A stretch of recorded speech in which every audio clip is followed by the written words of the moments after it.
Hello all, welcome back to my channel twin brothers.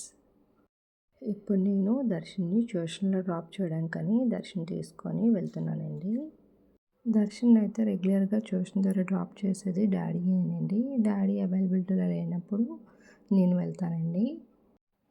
Actually మేము daily వెళ్ళే వే అయితే ఇది కాదు, కానీ దర్శన్ని వేరే రూట్ నుంచి ఇవాళ ట్యూషన్లో డ్రాప్ చేయాల్సి వచ్చింది.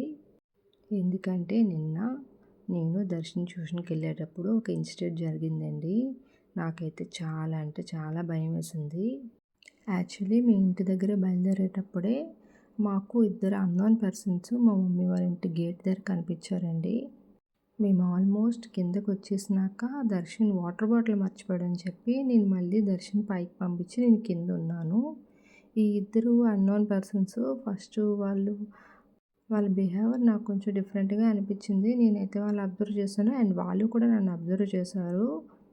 అండ్ నేనైతే కాసేపు అక్కడ వెయిట్ చేసి దర్శన్ పైకి వెళ్ళి వాటర్ బాటిల్ తెచ్చేలోపు మమ్మీకి కాల్ చేసి, మమ్మీ చూడు వీళ్ళు కొంచెం డిఫరెంట్గా ఉన్నారని చెప్పాను. యాక్చువల్లీ మమ్మీ బయట వాళ్ళని పిలిచిందంట. ఏం బాబు ఇక్కడ మీకు ఏం పని అని పిలిస్తే వాళ్ళేమో పక్కన చర్చ్కి వచ్చా అని చెప్పారంట. యాక్చువల్లీ నేను వాళ్ళు అబ్జర్వ్ చేసినప్పుడు వాళ్ళైతే నడుస్తున్నారండి ఇటు అటు.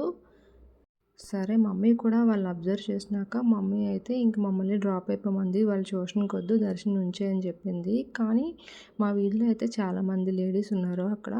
సో అందుకని నేను ధైర్యం చేసి వెళ్ళాల్సి వచ్చింది.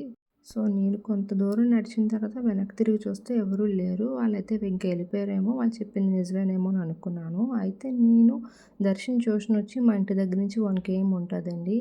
1/2 km అయినాక నేను మళ్ళీ వాళ్ళని ఒక కోకోనట్ షాప్ దగ్గర చూశాను. నేనైతే షాక్ అయ్యాను వాళ్ళు చూసి. వాళ్ళిద్దరూ స్కూటీ వేసుకొని మా వెనకే రావడం జరిగింది. నేనైతే అక్కడికి ఆగిపోయి ఇంక మళ్ళీ ఇంటికి వెళ్ళిపోదాన్ని రిటర్న్ అయిపోయాను. రిటర్న్ అంటే నేను మళ్ళీ వాళ్ళ ఆపోజిట్ డైరెక్షన్లోని నడుచుకుంటూ వెళ్ళానండి. వెళ్ళి మళ్ళీ వాళ్ళు వెళ్ళారో లేదో చూస్తే వాళ్ళు ఇంకో స్ట్రీట్లో కటింగే వెళ్ళిపోయారండి. సరే వీళ్ళు వెళ్ళిపోయారేమో అని చెప్పి నేను మళ్ళీ కొంచెం మూవ్ అయినాక మళ్ళీ వాళ్ళు ఏ స్ట్రీట్లోంచి అయితే వెళ్ళారో మళ్ళీ అందులోంచి బ్యాక్ వచ్చి నా వెనక నుండి వెళ్ళారండి. నాకైతే నిజంగా చాలా టెన్షన్ అంటే చాలా టెన్షన్ వస్తుందండి. చాలా భయం వేస్తుంది. మళ్ళీ మా వెనక రావడం జరిగింది. అప్పుడు నేను వాళ్ళు అబ్జర్వ్ చేసి ఎందుకు ఇలాగా మమ్మల్ని ఫాలో అవుతున్నారు, పోలీస్ కంప్లైంట్ ఇమ్మంటారా అని అడిగాను నేను.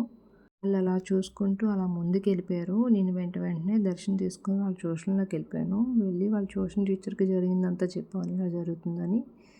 యాక్చువల్లీ వాళ్ళు ఎందుకు అలా వచ్చారనేది నాకైతే అసలు అర్థం కాలేదు. అండ్ దట్ మూమెంట్లో అయితే నాకు అసలు ఏం చేయాలో కూడా అర్థం కాలేదు. చేతిలో ఫోన్ ఉన్నప్పటికీ నేను అట్లీస్ట్ ఒక వీడియో అయినా లేదా వాళ్ళ స్కూటీ నెంబర్ అయినా తీసుకుందామని ఐడియా రాలేదు. ఇంటికి వచ్చి మా హస్బెండ్ చెప్పినాక తను అన్నారు, నువ్వు అసలు వాళ్ళు అలా చేసినప్పుడు కనీసం బండి నెంబర్ అయినా తీసుకోవాల్సింది కదా అని అన్నారు. నాకైతే ఆ నిమిషంలో అసలు ఆ థాటే రాలేదండి.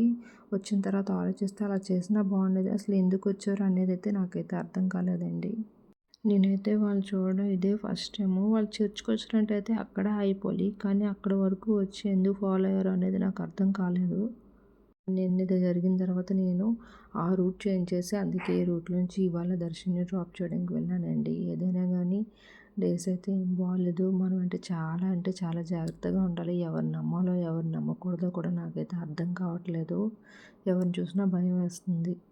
అండ్ ఈ వీడియో మీకు నచ్చినట్టయితే లైక్ చేయండి, షేర్ చేయండి అండ్ సబ్స్క్రైబ్ చేయండి. And thank you for watching.